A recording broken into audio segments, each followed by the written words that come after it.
Bon, alors, 14 juillet de la honte, oui ou non? Pour qui? Pourquoi? C'est la question à laquelle on va répondre aujourd'hui. Alors, très vite, le 14 juillet, généralement, chers téléspectateurs, c'est quoi? Défilé grandiose, défilé militaire grandiose sur les Champs-Élysées. Feux d'artifice à travers la France. Bal populaire, en veux-tu, en voilà. Dont le plus important pour des millions d'entre nous, le bal des pompiers, qui représente en fait le seul moment de l'année où on pouvait choper. Hein, faut le dire, n'est-ce pas, Juan? Et maintenant, c'est quoi alors le 14 juillet? J'ai regardé défilé militaire à huis clos à la Concorde, des feux d'artifice sans la joie, pas de balles de pompiers. Par contre, des coups de matraque. Et c'est quoi ce bordel? Alors, pour répondre à la question, il me faut un spécialiste du bordel. En la présence. Est-ce que c'est une bonne présentation, Juan? Non, non, je ne suis pas du tout un spécialiste. J'ai connu beaucoup de manifestations où ça s'est mal passé, mais après 30 ans de carrière, j'ai connu beaucoup plus où ça s'est bien passé. Okay. Donc, c'est vrai que depuis quelques temps, depuis quelques années, les tensions en France font qu'il y a des manifestations qui sont difficiles. Mais il faut pas généraliser. Il faut pas généraliser parce que on en a connu aussi où ça se passe très bien, où les gens peuvent manifester et parfois le gouvernement écoute. Alors tu nous en diras plus dans quelques instants, mon cher Juan. Je vais vous le présenter. Juan est un grand journaliste international, correspondant en France pour des journaux espagnols, même pour l'ambassade espagnole. Merci de ta présence. Merci de nous apporter tes connaissances et ton retour. Stéphane Tiki va arriver dans quelques instants, il est en retard. Nous avons, pour une émission exceptionnelle, un invité exceptionnel. Elle est belle, elle n'a que 33 ans, elle a 3 filles adorables. Mesdames, Mesdemoiselles, Messieurs, nous avons aujourd'hui en notre présence Madame Djeneba Diaby. Bonjour mademoiselle. Bonjour. Non, madame, qu'est-ce que je raconte? Je suis ému, vous vous rendez compte? Il suffit d'une jolie femme sur le plateau pour que je perde mes moyens. Bonjour, comment allez-vous? Bonjour, bien, merci et vous? Ben, je vais bien. Alors, je vais vous présenter. Vous êtes adjointe au maire à la mairie de Neuilly-sur-Marne. C'est bien ça. Vous êtes apparenté La République En Marche. Effectivement. Qu'est-ce que vous pouvez nous dire de plus? J'ai l'affiche sous les yeux, mais qu'est-ce que vous pouvez nous dire de plus? Donc, je suis de profession de santé et je suis de près la politique et les mouvements qui se passent dans notre pays depuis plusieurs mois. Et comme vous avez dit, je suis apparentée à La République En Marche, mais avant tout, je reste citoyenne française et je suis réaliste par rapport à ce qu'on vit actuellement. Alors, ce qu'il faut savoir, c'est que vous avez un passé d'infirmière. Vous êtes à la mairie de Neuilly-sur-Marne chargée de la santé, de la prévention et du handicap. C'est bien ça. Donc, vous allez nous offrir aujourd'hui un point de vue qui est assez intéressant concernant ce qui s'est passé avec le Covid, votre point de vue sur comment a été gérée la crise sanitaire et sur les revendications des infirmières que j'ai rencontrées ce 14 juillet à la place de la Bastille. J'ai fait des vidéos, vous allez voir, c'est assez génial. Mais je veux juste rappeler, Walid, est-ce que tu es là? Je suis là, Kamel. Alors, je veux juste rappeler que les téléspectateurs sont très importants pour nous. Oui, et n'hésitez pas à réagir, on va poser plein de questions, on va débattre. Si vous n'êtes pas d'accord, on veut tout savoir et on vous répond là. N'est-ce pas, Kamel? Tout à fait. Alors, je veux juste préciser aux téléspectateurs que Madame Djeneba Diaby est une personne assez exceptionnelle pour nous. C'est plus qu'un invité, c'est un être humain exceptionnel parce que ce que vous ne savez pas, c'est que durant les campagnes municipales qu'elle a menées pour être maire, vous avez été victime du coronavirus. Alors, comment allez-vous, pardon? Je vais mieux.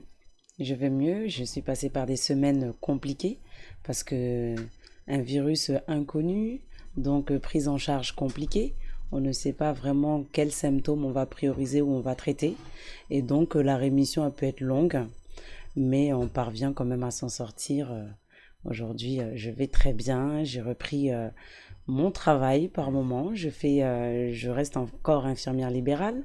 Donc, je suis allée visiter mes patients, voir si tout va bien. Et puis, ça met du baume au cœur et ça prouve que voilà, il faut garder une part d'espoir dans tout ce qui se passe. Ben, de l'espoir, on va en avoir besoin après les vidéos qu'on va voir. Je vais juste creuser un peu plus loin dans la biographie de notre invité aujourd'hui.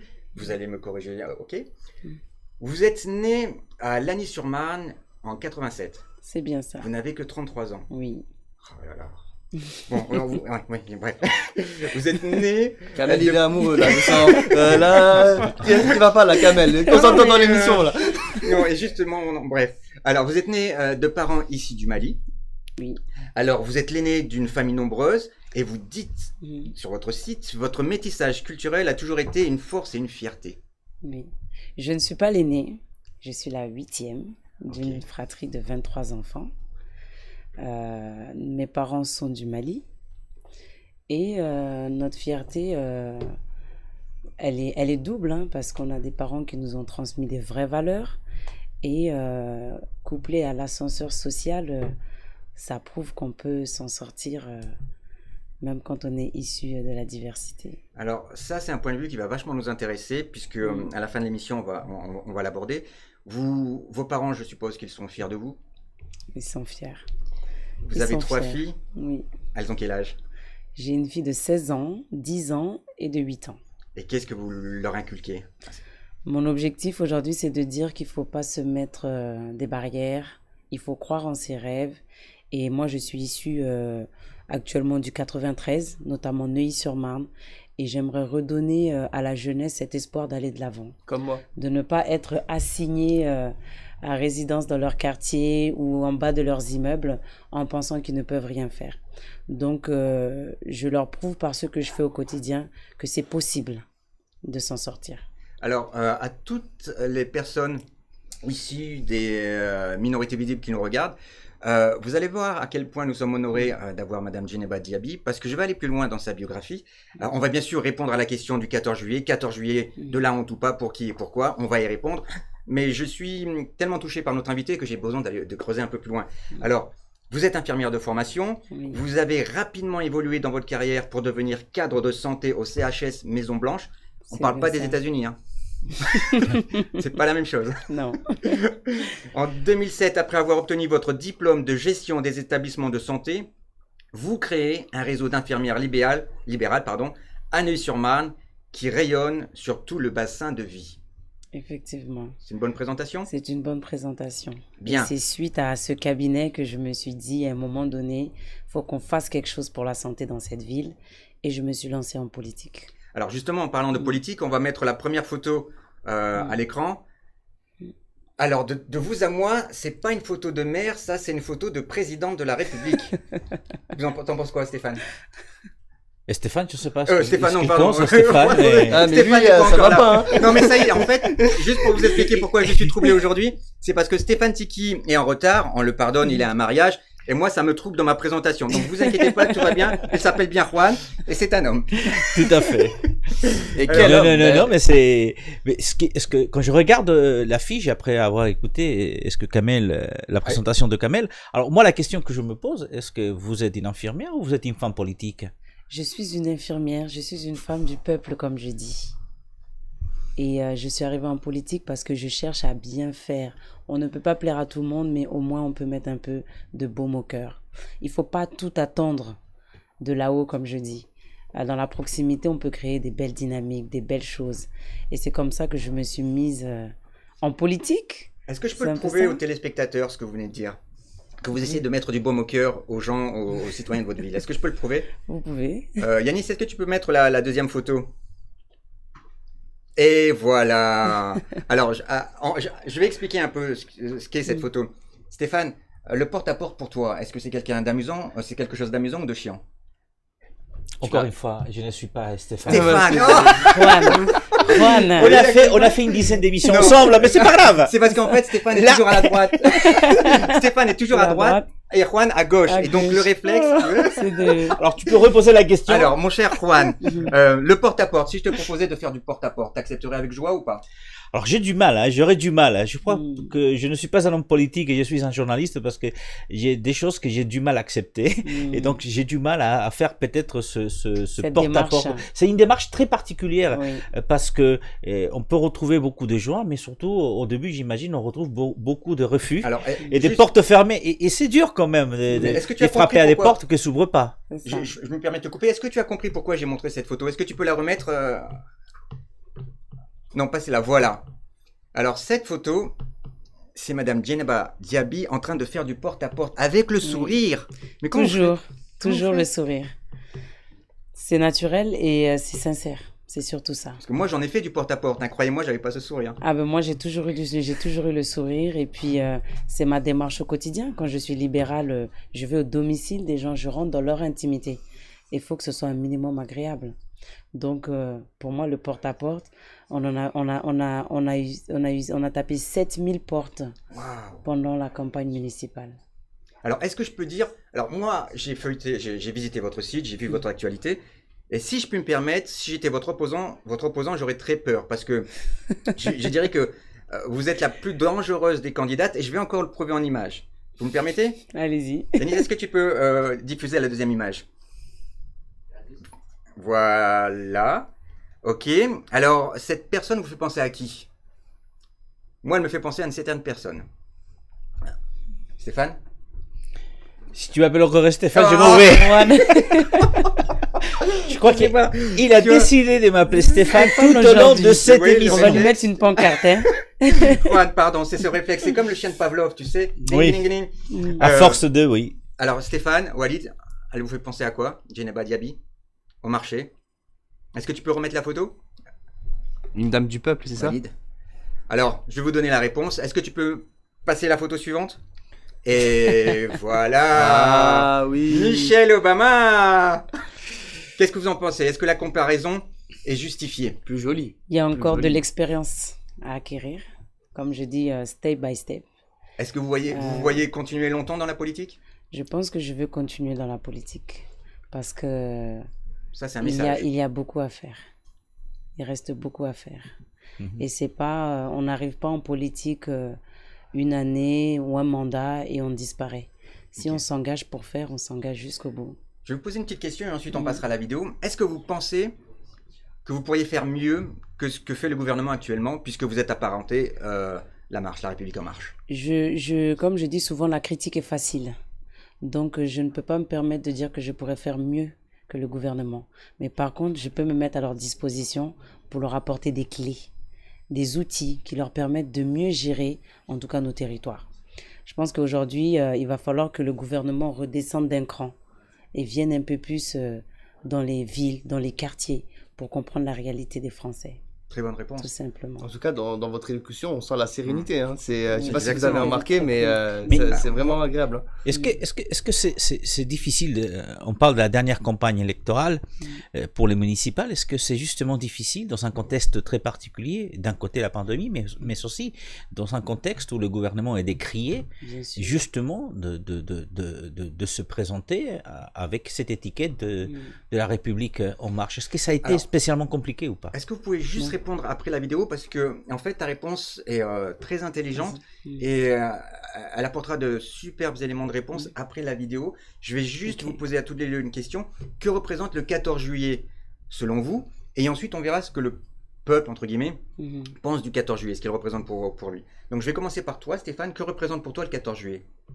Et encore Stéphane, Juan. il n'y a rien Oh, à faire. je suis désolé. Il n'y a rien à faire. Juan, pardon. Alors, qu'est-ce que représente... Alors, déjà, je suis espagnol. Je suis Mhm. même pas la binationalité. Je suis pas... Ok. J'ai pas la double nationalité. Je suis espagnol complètement. Donc, alors, c'est votre fête à vous. Déjà, comme nous, on a le 12 octobre en Espagne. Oui. Mais c'est votre fête à vous. Et donc, c'est un symbole. C'est surtout un symbole d'amitié, tout d'abord, d'union, parce qu'il faut oublier aussi parfois qu'on est divisé, et c'est ça en fait la fête nationale, même si c'est la Révolution française, c'est ce qu'on se Bien sûr. rappelle. Donc c'est surtout un symbole qui nous unit tous, qu'on soit des droites, qu'on soit des gauches, qu'on soit Bien gros sûr. ou qu'on soit petit. C'est un symbole. Et D'accord. il est important de respecter aussi les symboles parce que les sociétés sont construites faites. autour des symboles. Symbole. Ça, c'est important. Et voilà. Madame Diaby, Effectivement. que représente le Bah, 14 juillet? je vais rebondir un peu sur ce que disait Juan à l'instant. Bien sûr, c'est la Révolution française, c'est la Bastille. Moi, je dis c'est surtout la libération d'un peuple. Un peuple qui connaissait la famine, qui s'est retrouvé en difficulté.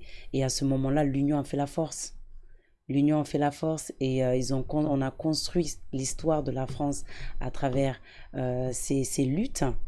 Et aujourd'hui, si le 14 juillet, c'est une fête nationale qui quand même a été décidé plusieurs décennies après, l'ensemble des Français doivent s'unir pour la fêter, pour la célébrer ensemble. Donc c'est pour ça que tout à l'heure, lorsque vous disiez que c'était le 14 juillet de la honte, je ne pense pas que ce soit le 14 juillet de la honte.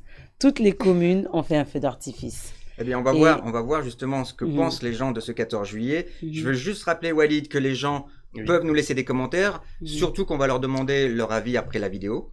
Tout à fait. Eh oui, eh oui. Eh oui, oui, si Walid le confirme. Très bien, alors on peut lancer la vidéo maintenant. C'est une vidéo concernant les manifestations à la Bastille. Je suis allé filmer, j'ai pris un peu l'ambiance. Il y aura 2 vidéos, celle-ci est la première. Magnéto Serge.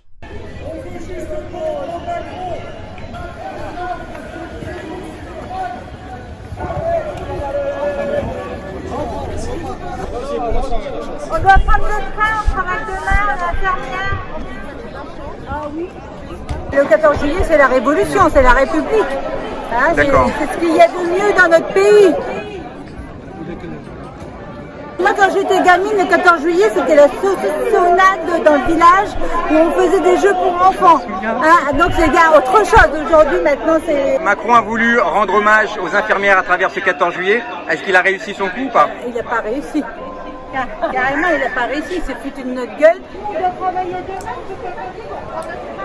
On travaille aussi, madame, mais on a des ordres. Les ordres, c'est de laisser passer personne. c'est pas la personne. Allez, c'est hallucinant.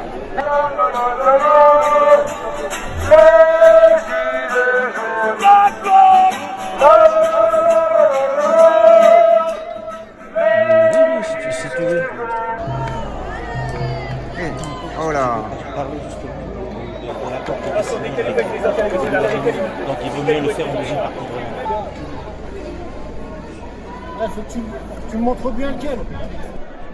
N'oubliez pas, on a coupé le pouvoir à Louis XVI. Je voudrais bien savoir qu'est-ce qu'il a annoncé le président de la République. Hein? Est-ce que vous avez... Il a désigné un nouveau Premier ministre pour balancer des chèques. Mais les chèques pour nous, le pouvoir d'achat, il n'y en a pas. Avec quoi qu'on va acheter les voitures électriques? Le message d'espoir, eh ben, que le peuple se réveille. Parce que n'oubliez pas, si on est là, c'est pour les enfants, les petits-enfants. Moi, demain, je serai dans le trou, je m'en fous. Vive la République! Vive la France! Voilà, et pas l'Europe. Merci beaucoup. Vive les gilets jaunes. Les gilets jaunes, c'est l'avant-garde des luttes. Bonjour. Alors c'est comment ce 14 juillet?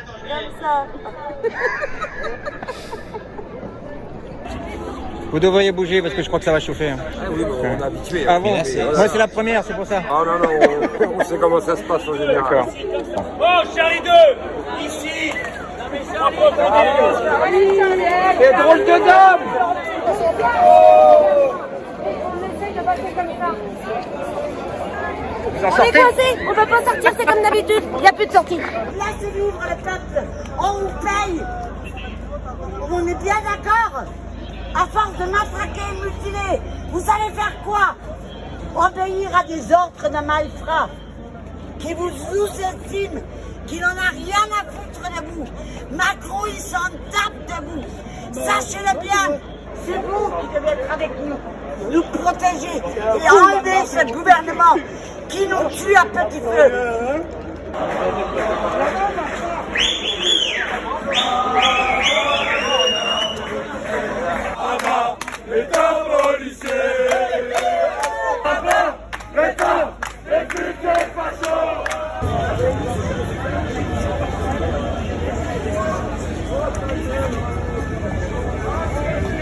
Messieurs, laissez-la passer, elle est innocente, elle va rien faire. Laissez-la passer. Moi, je suis un homme, ça passe à la rigueur, mais... Je suis un homme? Ça passe à la rigueur, et pourquoi pour les femmes ça passerait pas? Je sais pas. Alors, Juan, Madame Diaby, que retenez-vous de ce reportage? Je vois des gens en colère, je vois des gens qui se plaignent, mais je vois aussi beaucoup de gilets jaunes. Est-ce que c'est un message pour l'ensemble du corps soignant? On a plusieurs gouvernements qui sont passés, et moi je suis un peu ça parce que étant dans les établissements de santé, les différents projets qui sont passés pour le secteur de la santé, la restructuration, la modélisation du système de santé, Beaucoup nous ont fait croire et jouer sur une politique économique et financière pour les infrastructures, pour les organismes, mais pas pour les soignants. Macron, quand je vois un peu les gens se plaindre, je me dis, on dit que c'est un 14 juillet comme ça. Les infirmières, elles disent on n'a rien fait pour elles. Moi, je suis infirmière, hein, je suis en libéral. La subvention des 1 000 € qui a été donnée aux personnes qui sont dans les établissements de santé, nous, libéraux, nous ne l'avons pas reçue. Et par contre, nous avons continué à travailler. Mais elles ont bien dit qu'on leur a donné que 183 € d'augmentation. Non, 183 €, c'est une augmentation qui est maintenant, qui est vraiment dans le marbre. Ça ne va pas bouger et ça n'ira qu'en amont. C'est-à-dire qu'aujourd'hui, Macron, c'est la personne.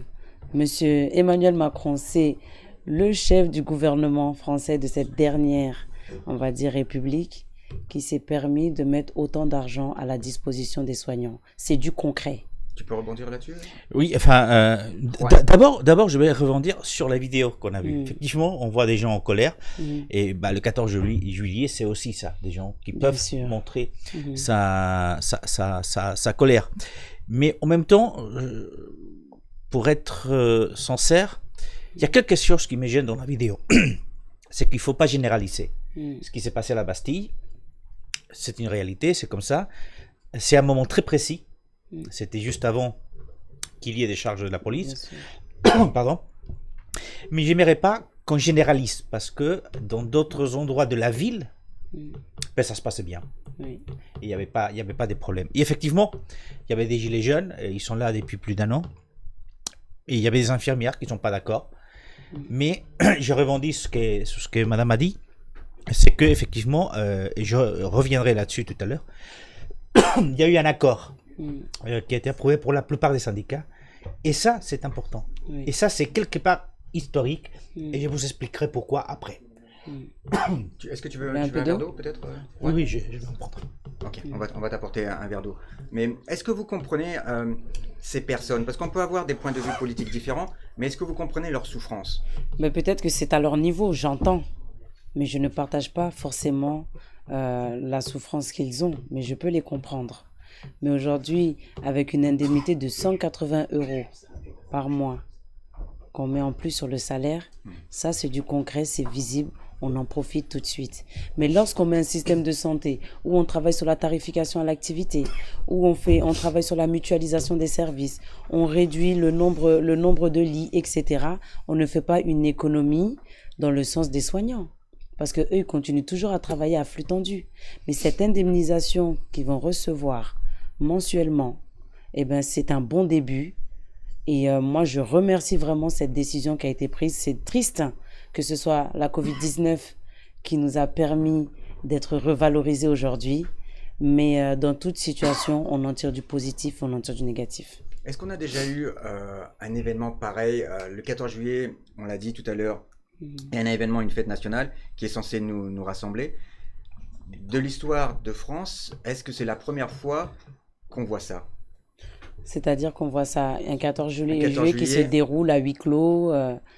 Le huis clos, ça j'en ai parlé, mais où au lieu de rassembler les peuples, c'est un moment d'explosion. Non, je ne pense pas, parce que même le 14 juillet, c'est un signe d'implosion de la société. On est arrivé à cela suite à une implosion. Donc du coup, on entend qu'il y ait des revendications.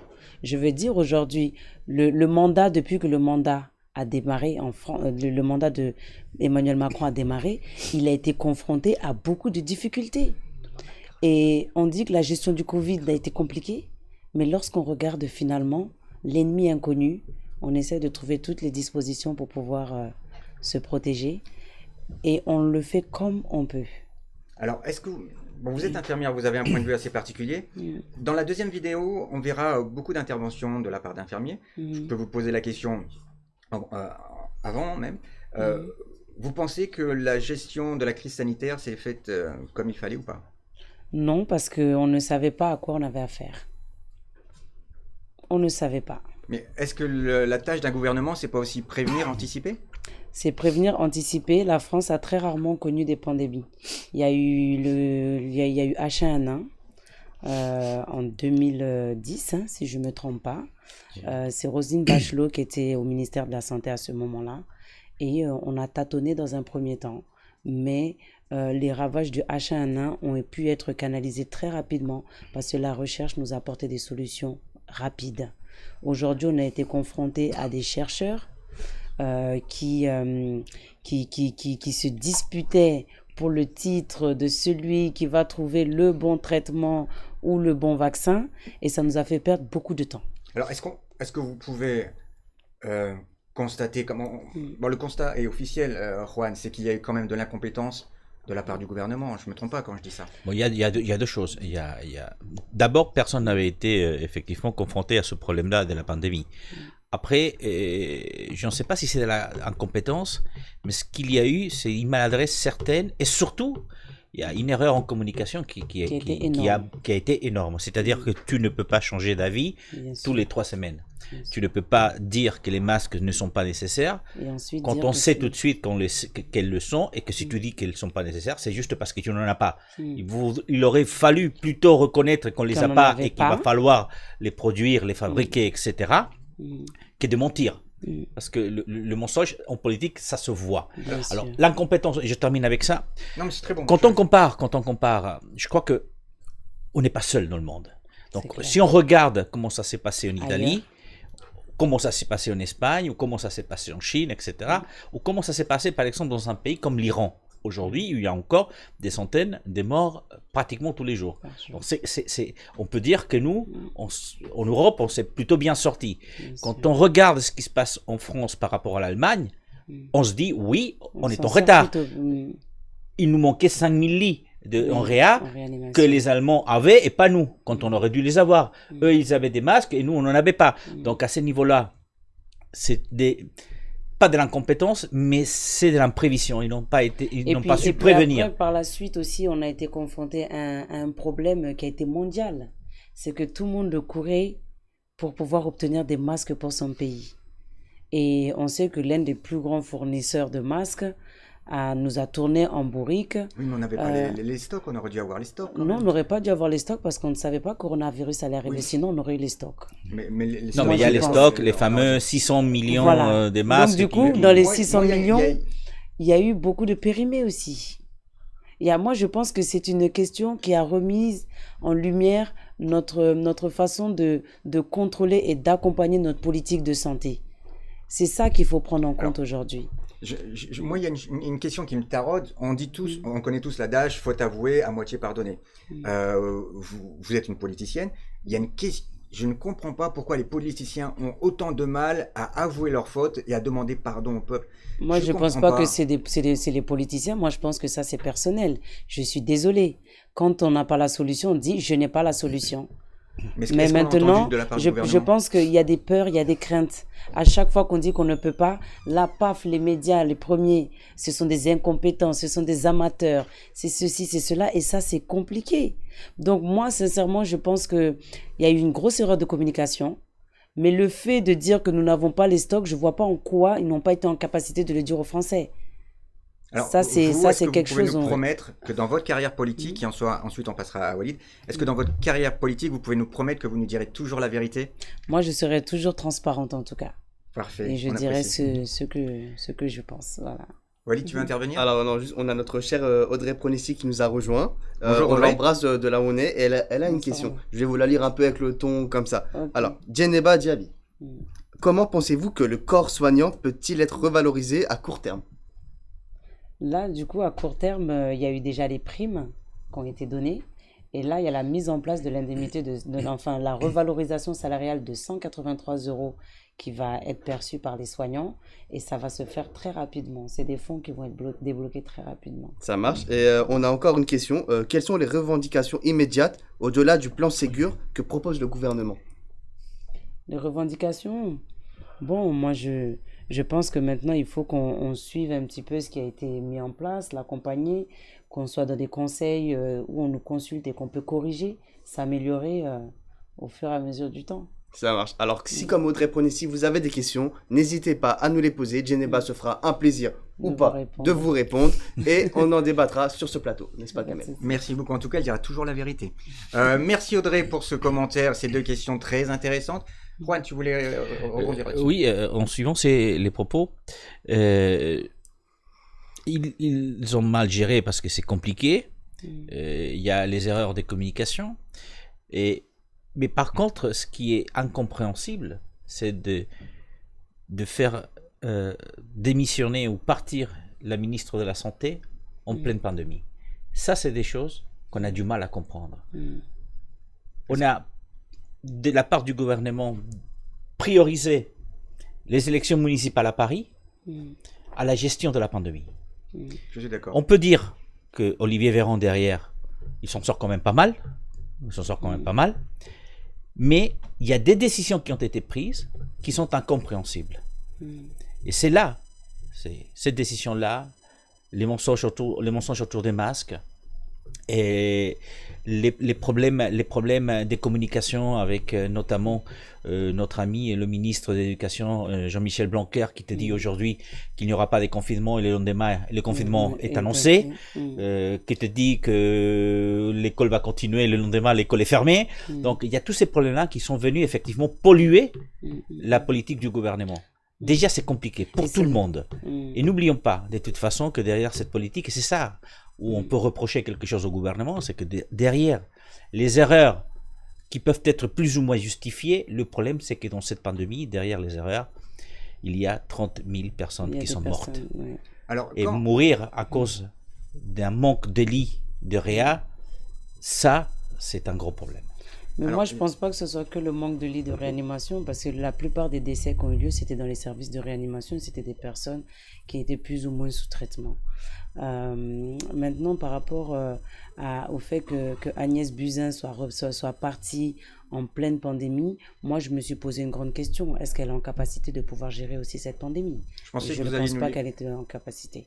Ça, c'est mon point de vue personnel. Vous pourriez la remplacer? Vous avez une grande expérience dans le domaine. J'ai une grande expérience dans le domaine, je n'aurais pas la prétention mais si on vous de proposait, ça pour l'instant. Si on vous proposait le poste aujourd'hui? Non, si on me proposait le poste aujourd'hui, je partirais plutôt sur un poste de secrétariat d'État, mais pas un poste. Mais c'est un poste que vous aimeriez avoir pour l'avenir, on verra. Okay. On verra bien, mais step by step, ne soyons pas pressés. Voilà. Alors justement, j'ai une question. Alors, nous rappelons aux téléspectateurs que nous avons l'honneur aujourd'hui de recevoir Madame Djeneba Diaby, qui est maire adjointe à la mairie de Neuilly-sur-Marne, apparentée La République En Marche. C'est bien ça. Alors, quand vous marchez dans la ville, est-ce que vous sentez de la haine de la part des gens? De la haine de la part des gens, il y en a. J'ai vu certaines personnes qui ont été très agressives envers moi. Vous reprochez quoi? En me disant, oh, vous êtes de La République En Marche. Mais sincèrement, moi au moins j'assume ce que je suis. Moi, j'ai fait un choix d'accompagner le président de la République depuis 2016. Aucun regret jusqu'à présent?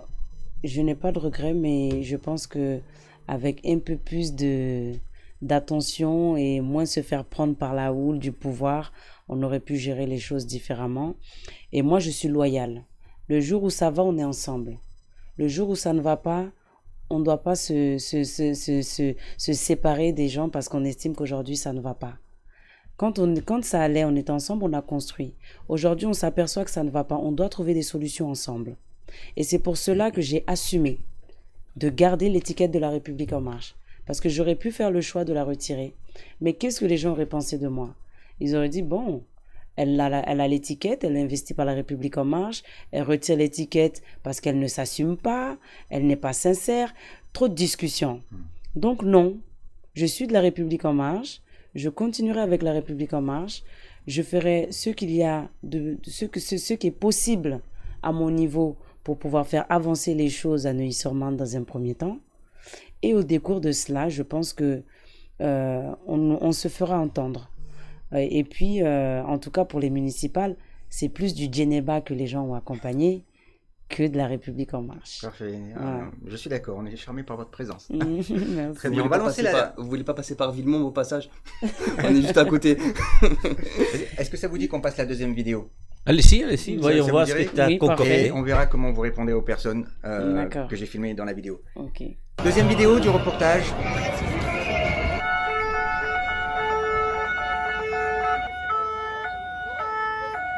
Ça fait 10 ans que je suis infirmier, mais ça fait 24 ans que je suis dans les hôpitaux.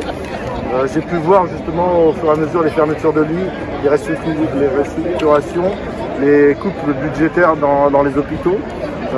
C'est vrai qu'aujourd'hui, je me pose encore la question de est-ce que je vais continuer dans infirmier à l'hôpital public. Je suis un peu déçu par rapport au Ségur de la santé, c'est très loin de nos revendications. On a obtenu à peine 180 € d'augmentation pour les infirmiers, c'est pas beaucoup. Les applaudissements pendant le Covid, c'était à 20h, c'était bien sûr c'est toujours bon à prendre, mais moi ce que je souhaite aujourd'hui, c'est que la société, en fait les gens se mobilisent, descendent dans la rue, nous soutiennent et pas simplement avec des applaudissements. C'est leur avenir qui est en jeu, c'est c'est la santé publique, c'est leurs hôpitaux.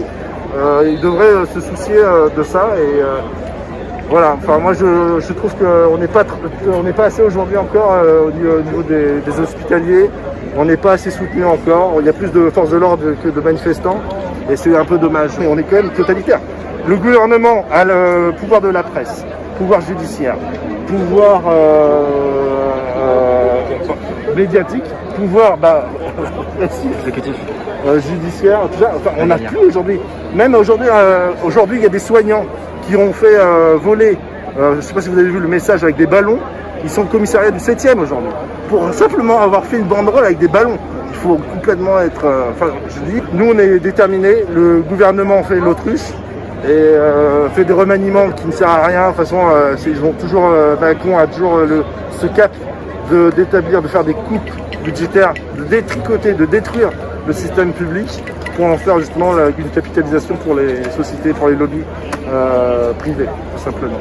Voilà, donc voilà, il faut se réveiller. Citoyens, réveillez-vous, c'est important. Qu'est-ce qu'il faudrait? Le peuple entier descend dans la rue, dire ça suffit, cette bande de débiles qui nous gouvernent, qui ont essayé de nous tuer, maintenant ils dégagent. Et donc ce 14 juillet, c'est le 14 juillet de la honte. C'est la fête du peuple. Vous voyez comment on traite le peuple.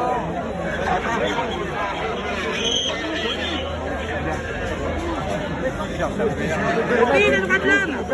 Vous connaissez le pays des droits de l'homme? C'est ici. On n'a plus de droits depuis 2 ans.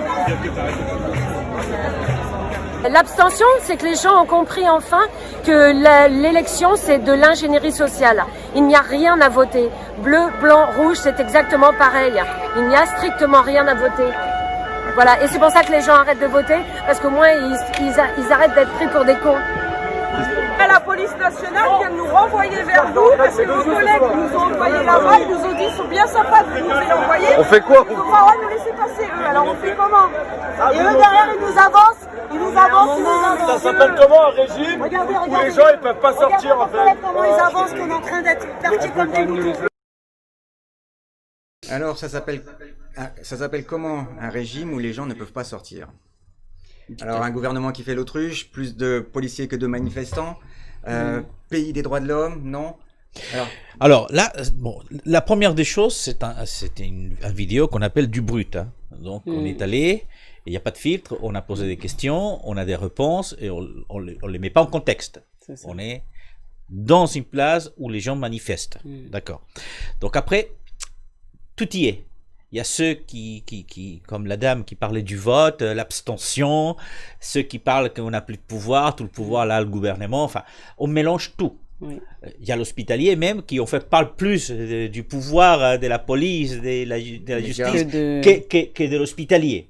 Donc il y a tout qui est mélangé. En fait, cette manifestation, comme beaucoup d'autres, hein, mais a rassemblé des gens qui sont peut-être vraiment à bout. Des hospitaliers, des infirmières, etc. Mais leurs revendications n'étaient pas uniquement que hospitalières. Il y avait tout. C'était aussi une façon de montrer qu'on était arrivé à bout. Voilà. Donc il faut mettre quand même la vidéo en contexte. Mais au-delà de ça, ça montre de toute façon, effectivement, cette fracture dont on a parlé souvent dans cette émission, qui existe en France. Pas depuis l'arrivée d'Emmanuel Macron, mais depuis la première élection de Jacques Chirac avec la fameuse fracture sociale dont on a parlé souvent. Donc cette fracture, elle est de plus en plus grande. C'est vrai que dernièrement, et ces dernières années, et notamment avec le gouvernement Hollande, la loi travail, etc., ça a cristallisé un mouvement de colère qui existe en France, Ça a été les indignés, ça a été Nuit debout, et ça a été les gilets jaunes. Donc voilà, tout ça. Et c'est ce qu'on retrouve encore aujourd'hui dans cette manifestation dont tu étais l'autre jour. Mais c'est un rassemblement de toutes les colères et de toutes les revendications, ce qu'on a eu place de la Bastille. Alors que vous inspire ces témoignages, Madame Diaby? Ces témoignages, en tout cas pour la première personne qui s'est exprimée dans la vidéo, j'entends ce qu'il dit, qu'il est infirmier, qu'il y a des restrictions de lit, qu'il travaille à flux tendu, que c'est compliqué, etc. Je vais vous dire le grand problème où il est. Pour avoir été infirmière dans le public et après j'ai évolué pour faire jusqu'à l'école des directeurs. Lorsque j'étais à l'école des directeurs, je me suis aperçu que les directeurs des hôpitaux, c'était beaucoup de technocrates. C'est pas des gens qui ont connu savoir travailler en tant qu'infirmier. Et ça, c'est un gros défaut. Ils savent pas c'est quoi travailler en tant qu'aide-soignant. Ils ont pas su c'était quoi être sage-femme, kiné dans les hôpitaux. Donc les médecins, ils ne connaissent pas notre réalité. Pourquoi on a ce système-là? Ils ne connaissent pas notre réalité. La réalité, eux, ce sont des technocrates. Ils vont être là pour la gestion financière et économique des établissements. Encore une fois, c'est la gestion économique. La notion humaine, la dimension humaine n'est pas prise en compte. Et c'est pour ça qu'aujourd'hui, on est arrivé dans un tel contexte dans les hôpitaux.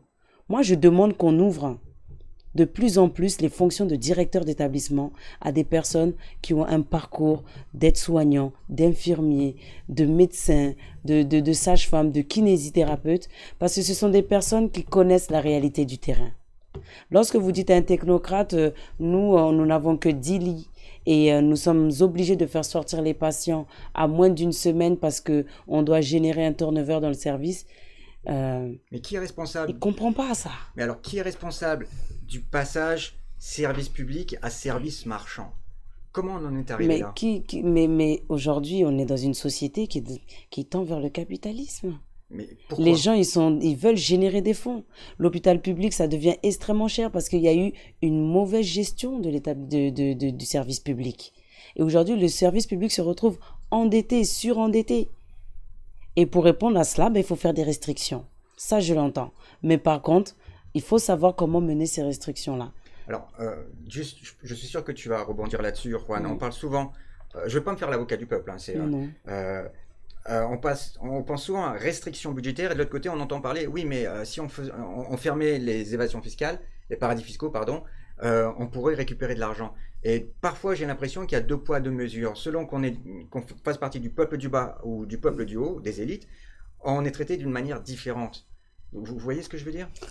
Moi, sur ça, je pense que non. En tout cas, pour le secteur de la santé, je ne pense pas que ce soit le problème.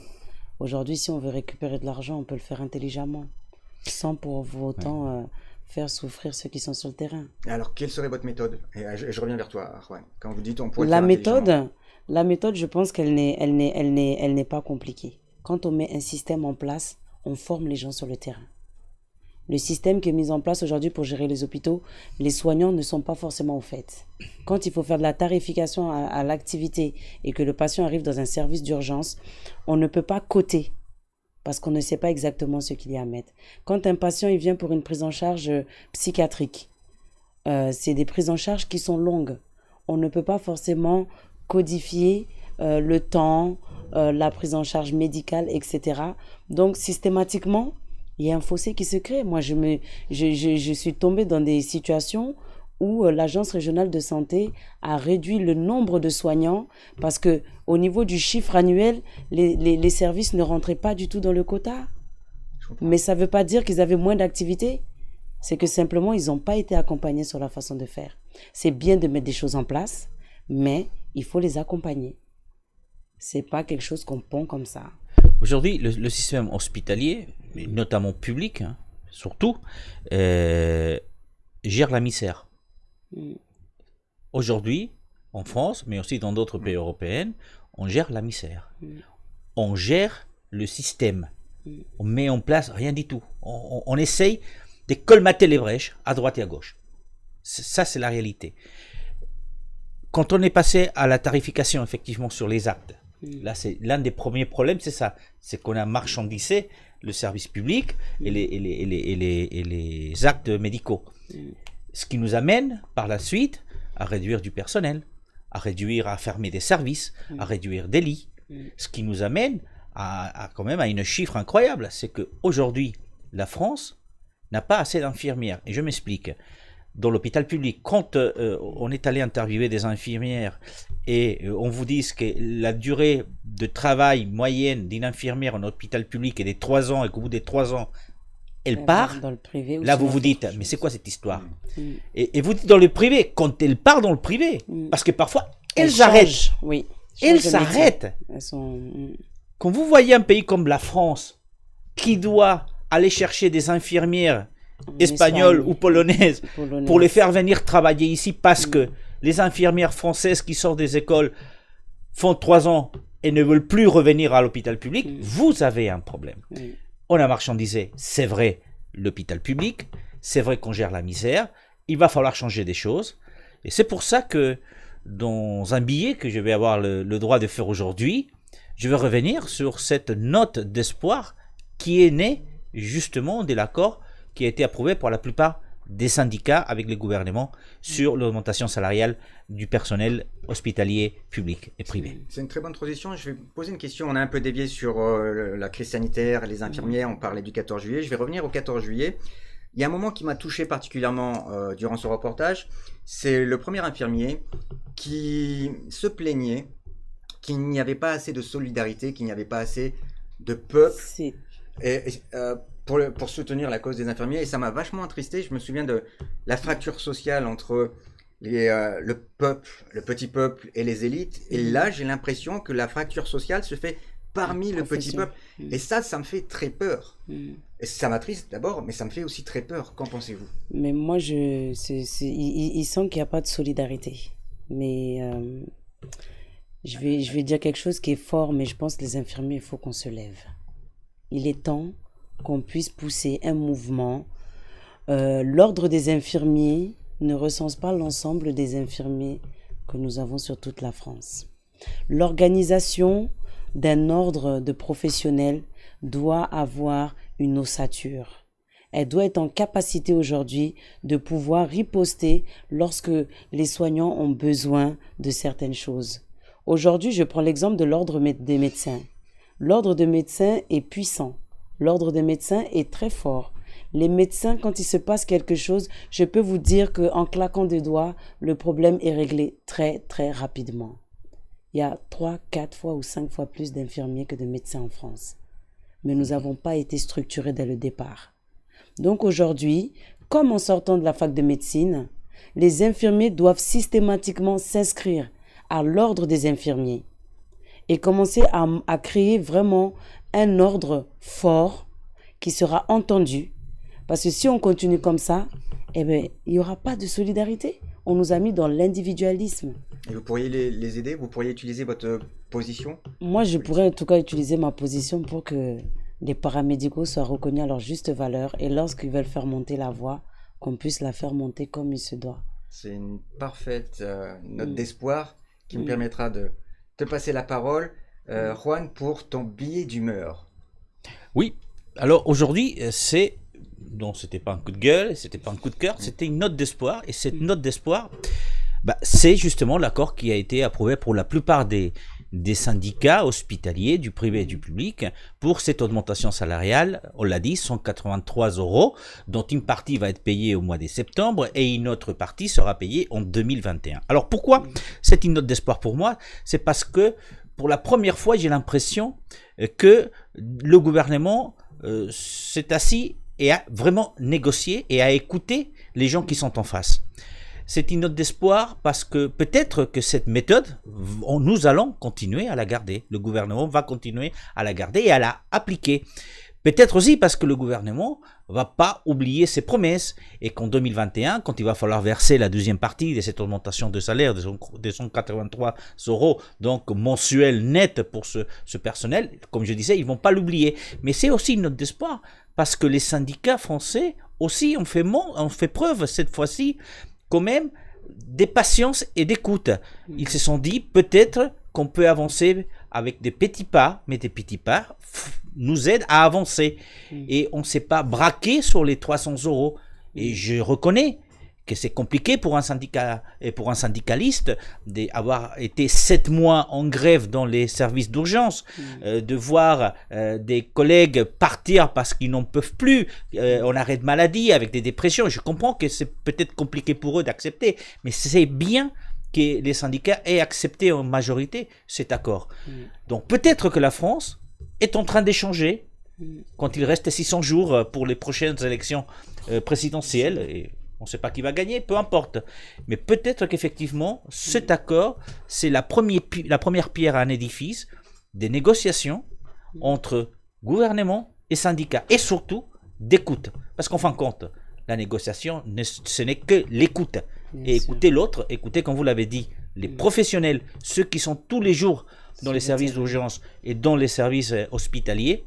C'est important si on souhaite construire un hôpital public qui doit continuer à être performant, parce que, nous l'oublions pas, de toute façon, l'hôpital public français est l'un des plus performants aujourd'hui au monde. Merci Juan pour cette, Merci. je ne vais pas dire coup de gueule, je ne peux plus le dire maintenant. Ce n'est pas un coup de gueule. C'est ton coup d'espoir. Une note d'espoir. Alors, on a juste une petite question des téléspectateurs. Alors, Djeneba, à 2 ans du fin de mandat, comment comptez-vous réagir à l'échelle municipale? À l'échelle municipale, nous avons des programmes que nous avons unis, parce qu'on est parti 3 candidats. On est 3 candidats à s'être mis ensemble. Et on va répondre très rapidement aux priorités que nous avons dessinées pour les Nocéens. Dans un premier temps, il y a tout ce qui est question de sécurité, il y a tout ce qui est question de santé, et également la jeunesse. La jeunesse qu'on doit vraiment accompagner sur plusieurs plans, et nous nous sommes déjà mis au boulot. Donc la plupart d'entre nous, il n'y a pas de vacances cet été, pour qu'au mois de septembre, à la rentrée, on puisse être en capacité déjà de répondre aux Nocéens. Ok. Voilà. merci beaucoup. Je Pas de vous en vacances prie. alors? Pas de vacances. Chut, maintenant, je Au me sens boulot. fautif.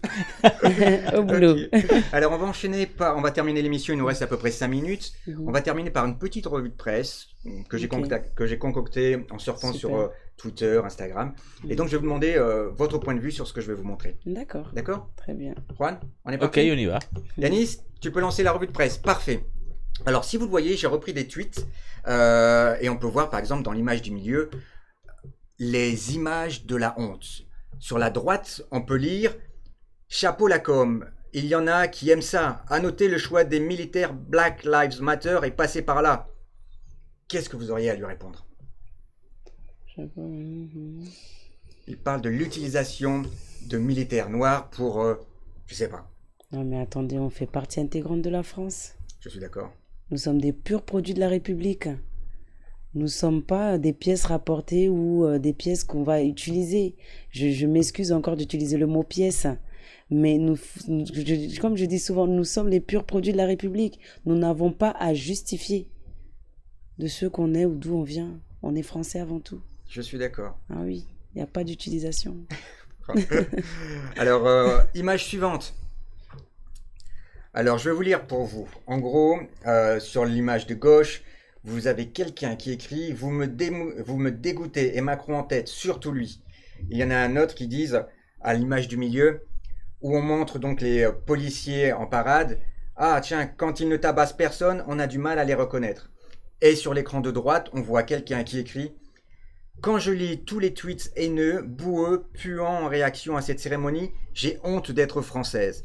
Le 14 juillet est la fête nationale pour la plupart, la prise de la Bastille pour certains. Cet hommage était justifié et très bien. » Donc d'un côté, vous avez des messages de haine, de l'autre côté, quelqu'un qui dit « C'est la fête nationale ». C'est-à-dire qu'il ne faut pas cracher dans la soupe. Moi, je demande à toutes ces personnes qui mettent ces messages, qu'ils apportent leur contribution pour qu'on puisse restaurer la fracture sociale que connaît notre pays. C'est pas en allant dans la colère et dans la haine qu'on trouve des solutions. Au contraire, on va faire que de se distendre. Donc, qui se ressaisissent. J'ai une personne qui m'a dit « Je me suis jamais senti autant français que quand j'étais aux États-Unis. » Donc, je pense qu'on ne réalise pas réellement ce qu'on a. C'est lorsque l'on l'a pu qu'on se rend compte de ce qu'on avait. Je suis d'accord. Voilà. Image numéro 3, Yanis. Vous vous souvenez tous de l'infirmière Farida, oui, qui avait manifesté et qui s'était fait arrêter et brutaliser aussi, on peut le dire, les images étaient là. Alors j'ai beaucoup de compassion pour cette femme et vous allez voir qu'au milieu, je vais lire ce qu'écrit sa fille. Oui, j'avais Cette suivi femme, ça. c'est ma mère, 50 ans, infirmière. Elle a bossé pendant 3 mois entre 12 et 14 heures par jour. Elle a eu le Covid. Aujourd'hui, elle manifestait pour qu'on revalide son salaire, qu'on reconnaisse son travail. Elle est asthmatique, elle avait sa blouse, elle fait 1m55. Et je poursuis. Elle est même poursuivie et risque 3 ans d'emprisonnement, 45 000 euros d'amende. On a lancé une cagnotte pour l'aider. Comment répondrez-vous à cette situation? Moi, je trouve ce qui lui est arrivé à notre collègue, c'est triste hein, ce qui s'est passé. Mais moi, dans mon éducation, on m'a toujours dit, lorsque tu n'as pas entendu, tu n'as pas vu ce qui s'est passé, tu ne peux pas juger. Donc, il faut laisser la justice faire son travail. Et pour les valeurs qu'apporte cette femme-là, je pense qu'il doit faire preuve d'indulgence. Parce qu'avant tout, c'était un combat humain qu'elle a fait. Voilà. Je vous remercie pour ces paroles. De rien. Image suivante. Il nous reste encore 3 images, on va aller très vite. Parfait, alors je vais vous lire. À gauche, vous avez la fameuse vidéo de Patrick Balkany en train de danser. Je pense que vous l'avez vu sur... Bah, je pense qu'il est content parce que Dupond-Moretti a été nommé garde des Sceaux. C'est peut-être ça. Alors au milieu juste, après avoir perdu le procès. Le procès. Tout à fait. Alors au milieu, on avait quelqu'un, donc Edoui Plenel, de Mediapart, qui révèle quelque chose de sulfureux. Il révèle quoi? Deuxième épisode, hein. L'épisode révèle comment Bernard Squarcini, ex-chef des services secrets intérieurs, a massivement utilisé les services de police et de renseignement de l'État au profit de la multinationale LVMH. Le panneau de droite, la justice de l'Union européenne annule l'amende de 13 milliards d'euros donnée à Apple. Et ma question est, est-ce qu'on n'a pas l'impression qu'il y a 2 poids 2 mesures? D'un côté, Farida, l'infirmière, 45 000 euros d'amende. D'un autre côté, les puissants qui s'en sortent à coups de milliards. Bon, les puissants qui s'en sortent à coups de milliards, ils y ont travaillé pour. Hein. Mais aujourd'hui, on leur demande de pouvoir contribuer comme il se doit au sein de la société, qu'ils payent à la société ce qu'ils doivent. Ils ne doivent pas être des privilégiés. Voilà. Donc, oui, parce que sur ces 3 tweets, en fait, c'est 3 choses complètement différentes. Donc, la question de l'Union européenne, effectivement, c'est une décision du Tribunal européen de justice. Donc, qui est basé sur le droit et ça s'arrête là. Bon, c'est un tribunal, c'est tout. Alors, le cas, effectivement, de notre ami Balkany, du côté de l'Évalois, c'est très particulier, mais en même temps, il a été condamné, même s'il est en liberté à cause de sa maladie. Il a fait preuve de pas beaucoup de retenue et il aurait peut-être dû au moins se garder de danser. Ça reste quand même son droit. Même si effectivement c'est choquant de le voir danser quand il a été condamné et libéré à cause de sa maladie. Donc effectivement c'est des choses complètement différentes sur l'utilisation des services de police ou d'espionnage de la part de certains membres de l'appareil de l'État. C'est pas nouveau, déjà en 82 avec François Mitterrand on a connu ça quand il utilisait pour cacher l'existence de sa famille secrète. Il nous reste 2 minutes, on va passer à l'image suivante. Est-ce que tu peux passer l'image suivante encore? On va passer celle-là. Voilà, alors je vais vous lire ce que dit Monsieur Quarteron, qui est un champion de boxe thaï français. Alors il dit, c'est l'image de droite, il dit « Black Lives Matter, ça n'a aucun intérêt. Le problème des banlieues, ce n'est pas le racisme dans les forces de l'ordre, c'est l'éducation, le taux d'échec scolaire. » Qu'auriez-vous à dire? Moi, je suis d'accord qu'il ne faut pas créer une fracture communautaire, quoi. On n'en a pas besoin. On n'a pas besoin de fracture communautaire. Quand on a face à nous des forces de l'ordre qui dépassent leur champ d'action, c'est à leur responsable de les reprendre en main. Aujourd'hui, moi, je comprends la détresse des policiers. Ils travaillent aussi à flux tendu, les équipes sont pas renflouées, il faut former de nouvelles personnes. Quand je vois le taux de réussite à l'école de police avec les résultats, ça fait peur. Donc il faut remettre à un niveau supérieur. Je vais juste faire une réflexion par rapport à ce que vous dites. Je suis d'accord avec ce que dit Quarteron. J'ai l'impression que si... Alors, je suis d'origine arabe, je suis né en France, je suis français, mais je suis d'origine arabe. Ma couleur de peau et ma carte d'identité. j'ai compris une chose, c'est que lorsqu'on se victimise, On on n'avance place pas. son destin dans les mains des autres. C'est complètement ça. Et bien sûr qu'il y a des injustices, il y a le racisme, mais il y a aussi le sexisme. Des personnes handicapées souffrent aussi d'injustice. Bien sûr. Des personnes... comment je pourrais dire? Non, mais l'injustice, c'est le quotidien des Enveloppé. sociétés. Touché par le- Enveloppé. Malheureusement, par c'est comme l'obésité, ça. Ce que je veux dire, c'est qu'il y a des injustices partout dans le monde. Et Bien effectivement, sûr. il y a du racisme. Mais On ne doit pas si on se- instrumentaliser Ouais. à Si travers... on se victimise, Mm. on oublie de frapper à la 4e porte qui peut-être est celle qui va s'ouvrir. Bien sûr. Et il faut franchir ce cap. Mm. Et ça va me permettre de terminer cette émission sur la question que toute la France se pose. Et vous êtes là aujourd'hui. Vous allez être la première à laquelle je vais la poser. Juan, tu en es témoin. Chers téléspectateurs, vous en êtes témoin. Madame Diaby, voici la question. Je vous écoute. Pensez-vous qu'il soit possible un jour que l'on ait un président ou une présidente de la France issu des minorités visibles? Mais bien sûr, comme je vous l'ai dit précédemment, on fait partie intégrante de la France. On On fait n'est partie. pas sur des couleurs, on est sur du savoir-faire, des compétences, C'est de juste. l'ambition. Et moi, je pense qu'à partir du moment où on a ces moyens-là, on peut le faire. Et c'est pas parce qu'une personne issue, entre guillemets, comme vous dites, des minorités, ne serait pas en capacité de pouvoir gérer un pays comme la France. Alors, est-ce que vous pouvez me rendre service et rendre service aux millions de téléspectateurs, et on va terminer par celle-ci. Vous voyez cette caméra qui est là? Oui. Imaginez qu'il y a des millions de jeunes hommes, de jeunes filles issus des minorités visibles qui ont peut-être perdu espoir en cette République, en cette France. Moi, j'ai pas perdu espoir. Je suis ici, vous êtes là. Quel message vous pourriez leur laisser les yeux dans les yeux? Vous avez 20 secondes, allez. Donc, je dirais, croyez en vous, croyez en vos rêves, et puis n'ayez surtout pas peur d'aller de l'avant. Quand on se donne les moyens, ça peut prendre du temps, mais on parvient toujours à accéder à nos objectifs. Aujourd'hui, je suis un parcours par lequel vous pouvez aussi vous inspirer, et vous pouvez voir qu'être issu de grandes familles, de parents qui sont arrivés du Mali, j'ai pas forcément grandi dans les beaux quartiers. Ben aujourd'hui, ces beaux quartiers, je les fréquente, mais j'en ai rien à envier parce que j'ai atteint mes objectifs, parce qu'en face de moi aussi, j'ai eu des gens qui ont cru en moi. Donc, je vous dirais toujours, gardez l'espoir et beaucoup de courage. L'avenir est prometteur. Alors, quand est-ce que vous présentez aux élections présidentielles? Moi, je sais pour Pas qui avant je vote. 2022. Moi, je sais pour qui je vote. Non, non, pour le moment, on patiente encore un peu. Parfait. fait On nos vous remercie classes. infiniment pour votre présence. Merci vous avez de été un m'avoir rayon de accueilli. soleil. Stéphane, tu nous as manqué, et tu vois, quand tu nous manques, ce que ça provoque, ça a été un peu le grand n'importe quoi pour moi. Il était pressant avec moi, t'inquiète pas. Ah oui, oui, c'est vrai, Stéphane. Il était... Juan, pardonne-moi pour ces erreurs. Merci infiniment. Abonnez-vous à la chaîne, car c'est avec vous qu'on va grandir. On a besoin de vos commentaires, de vos likes. Parlez-en autour de vous. Nous avons grand espoir d'avoir le plus d'invités possible. Laissez-nous vos commentaires. Juan, merci infiniment pour ta présence. Merci à toi. Tout le plaisir est pour moi. Walid, Merci, le plus beau de la bande. Ah oui. Il est là-bas avec les cheveux. Walid, merci infiniment. Merci Kamel. On vous dit à la semaine prochaine. Audrey Pronesti prendra ma place. Elle est talentueuse, 10 fois plus talentueuse, 100 fois plus talentueuse que moi. Mais non. Je l'embrasse bien fort. Vous, téléspectateurs, merci beaucoup. À bientôt. Passez un bon week-end. On vous embrasse.